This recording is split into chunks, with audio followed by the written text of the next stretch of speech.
7h46, c'est l'heure de la revue de presse d'Europe 1 avec vous, Christophe Bordet. Christophe, les journaux continuent donc d'évoquer ce matin l'emprisonnement de Boualem Sansal. Et oui, Boualem Sansal toujours en prison, la France en échec, titre Le Figaro à la une ce matin avec cette photo de l'écrivain franco-algérien, ce regard si doux, si tendre, regard de cet homme de 80 ans que le président algérien a refusé de gracier. Résultat, la stratégie diplomatique de Paris est vertement et ouvertement critiquée. 8 mois de loi du silence pour ne pas heurter la susceptibilité du régime, rappelle Vincent Trémollet de Villers. L'espoir naïf d'un dénouement favorable au nom des principes de droit qui suffiraient à ouvrir les portes de la prison de Sansal. C'est un fait, notre faiblesse est criante, constate un brin désemparé l'éditorialiste. Alger n'aime pas les écrivains, encore moins s'ils écrivent en français, avait prévenu Kamel Daoud. Mais au-delà, c'est bien l'humiliation, oui. L'humiliation de la France dont il s'agit. Trémollet de Villers le rappelle. On roule des mécaniques face à Washington ou à Jérusalem, mais quand il s'agit d'Alger, alors là, on rentre dans notre coquille. Faut-il parler d'un complexe décolonial ou de la crainte de réveiller des générations perdues qui, lors des soirs de match, de fêtes collectives ou d'émeutes, dévastent tout sur leur passage? Bonne question. Et sujet également à la une de l'opinion avec ce titre, l'affaire Boualem Sansal, symbole d'une diplomatie impuissante. L'opinion rappelle que pour l'Algérie, l'occasion a été trop belle d'humilier l'ancienne puissance coloniale et de flatter le sentiment national en résistant à ce qui est présenté là-bas comme l'insupportable pression de Paris sur un État souverain. La voix de la France qui ne porte plus exaspère nombre de pays plus ou moins démocratiques, voire indiffèrent purement et simplement. Oui, Christophe, la voix du président et du gouvernement semble donc inaudible à l'extérieur de nos frontières. Qu'en est-il à l'intérieur du pays ? Écoutez, on apprend ce matin dans Le Parisien aujourd'hui en France que François Bayrou va tenter de se faire entendre. Tiens, justement, oui, de se faire entendre des préfets demain à Chartres. Le Premier ministre réunit les serviteurs de l'État dans les territoires pour leur annoncer qu'ils vont avoir un peu plus de pain sur la planche. Je vais annoncer une réorganisation complète de l'État, indique Bayrou. Trop d'empilement, trop de lourdeur, trop d'agences et de comités Théodule. Quand on veut monter une boîte, par exemple, il y a tellement d'interlocuteurs que l'on ne sait plus à quel sein se vouer.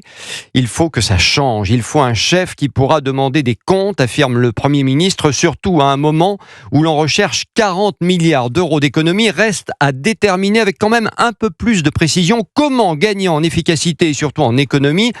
Justement, supprimer, raboter les agences, les fusionner, on en saura plus normalement dans les heures qui viennent. Autre projet dans Le Figaro, le projet de loi qui vise à renforcer les pouvoirs des polices municipales. Contrôle, drone, les nouveaux pouvoirs de la police municipale, titre Le Figaro. Projet porté par Bruno Retailleau, le ministre de l'Intérieur veut permettre aux policiers municipaux de constater de nouvelles infractions, l'usage de stupéfiants, l'occupation des halls d'immeubles, les outrages sexistes et sexuels.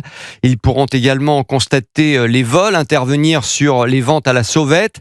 Ils seraient équipés de caméras piétons, tout comme les gardes champêtres d'ailleurs. Tout rapport ou PV devra être adressé simultanément au maire et au procureur de la République via les chefs de police du Mans habilités. Bref, à première vue, plus de pouvoir pour plus d'efficacité. Emmanuel Macron en grande discussion avec le prince Charles, c'est dans Le Parisien aujourd'hui en France. Oui, le roi et le prince en quelque sorte. D'ailleurs, c'est le titre de l'article du journal. Emmanuel Macron reçu comme un prince à Londres, le Royaume-Uni. Mais les petits plats dans les grands, dès demain et jusqu'à jeudi, accueil du couple présidentiel au château de Windsor, défilé de calèches, dîner prestigieux. Objectif, redonner du peps à l'entente cordiale franco-britannique. Première visite d'État d'Emmanuel Macron depuis le Brexit. Le chef de l'État s'adressera au Parlement britannique sur la petite musique de la reconvergence entre les deux pays. On appelle ça du jargon diplomatique la reconvergence. Déplacement également prévu sur un site de l'OTAN avec en fond la guerre en Ukraine. Alors je ne sais pas si vous avez bien dormi cette nuit, Christophe. On dit que le sommeil répare. Au-delà du côté réparateur du sommeil, il y en a plus. Il apporte plus d'avantages selon les pages santé du Figaro. Vous savez ce que l'on dit, la nuit porte conseil.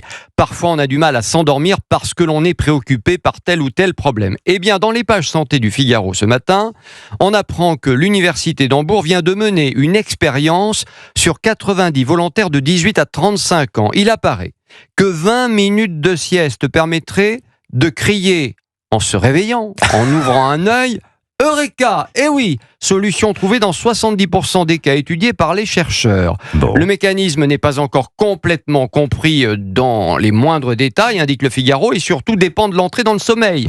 Endormissement immédiat, façon toboggan, on y va à fond, ou bien endormissement à vitesse d'escargot. Bref, un problème, une solution, le sommeil. Fermez les yeux, vous y êtes presque. Vous êtes plutôt toboggan ou escargot, vous, Christophe Bordet? Ça dépend vraiment des jours. Ça dépend des jours. Merci. Un peu comme vous, je crois. Exactement comme moi. Christophe Bordet, merci. C'était votre revue de presse sur Europe 1.